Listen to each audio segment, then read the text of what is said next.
14-ші дәріс Сұлтанмахмұт Торайғыровтың жаңағы шығармашылығы. Ақынның жалпы өмірбаянына, шығармашылығына, соның ішінде Қамар сұлу романына, мектеп бағдарламасында оқытылатын, сосын таныстыру, айтыс адасқан өмір сынды поэмаларына, көсемсөздегі әдеби мақалаларына тоқталатын боламыз. Әрбір ұлтта әдебиет тарихында қатарынан үздік шығатын ғажайып таланттар болады. Ұзақ сағындырып дүниеге келер ондай перзентін қазақ халқы біртуар деп атайды. Олар тұтас дәуірдің келбетін анықтайды. Абайдан кейінгі қазақтың жазба әдебиетінде әр жанрда еңбек етіп ерекше көзге түскен көрнекті өкілдерінің бірі Сұлтанмахмұт Торайғыров. 1893 жылы Көкшетау облысында Қызылту ауданында дүниеге келген. Әкесі Әбу Бәкірдің екі баласы болған Байқоңыр, Сұлтанмахмұт. Сұлтанмахмұттың 2 жасында шешесінен айырылады. Әкесі әйел өлген соң балаларын алып өзінің туған жері Павлодарға кетеді. Яғни біз байқағанымыз Көкшетаудан Павлодарға жер ауыстырғандығын көреміз. Ақынның балалық шағы негізінен Баянауылда өтеді. Ақынның еңбегіне қатысты деректерге үңілетін болсақ, Жүсіпбек Аймауытовтың ашық хатында еңбекші қазақта жарияланған ақынның өміріне байланысты мәселелер айтылады. Содан кейін 1933 жылы ақынның толық жинағына алғы сөз орнына дайындалған, бірақ жинаққа енбей қалған Жүсіпбек Аймауытовтың очеркі бар. Содан кейін біздің ғылыми кітапханадағы қолжазбалар, ғылыми академиядағы.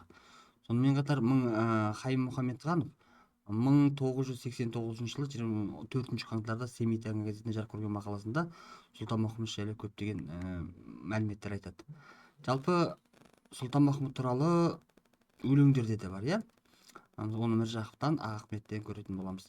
Негізі ақынның өскен ортасы білім жолында алғашқы адамдары, ақындық адамдарына келетін болсақ, осы Ахмет пен Міржақыппен үндес. Өлеңдерінде біріншіден ұлттық ақындық ұлы рух бар. Оны біз білеміз.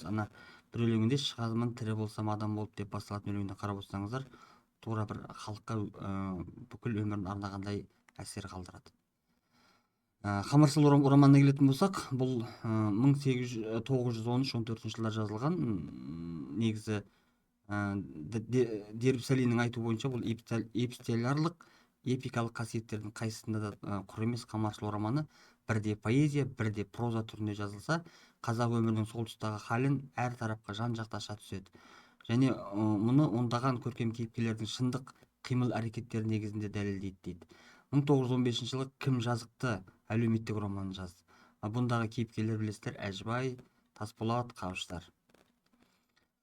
Таныстыру поэмасы, бұл енді тарихи тұлғалар жайлы. Қарасаңыздар, поэманы бүйтіп көз жүгіртіп қарап отыратын болсақ, ондағы алаш зиялылары Әлихан Бөкейхан, Ахмет Байтұрсынов, Дулатов, Қаппасов сынды азаматтар бой көрсетеді. Таныстыру поэмасы сонымен қатар бізді Шәкәрім Мұқтайберұлын да, Әлімхан Ермековті де сонан білетін боламыз. Адасқан өмір поэмасы 1918 жылы жазылған, алғаш рет Қазан қаласында басылған.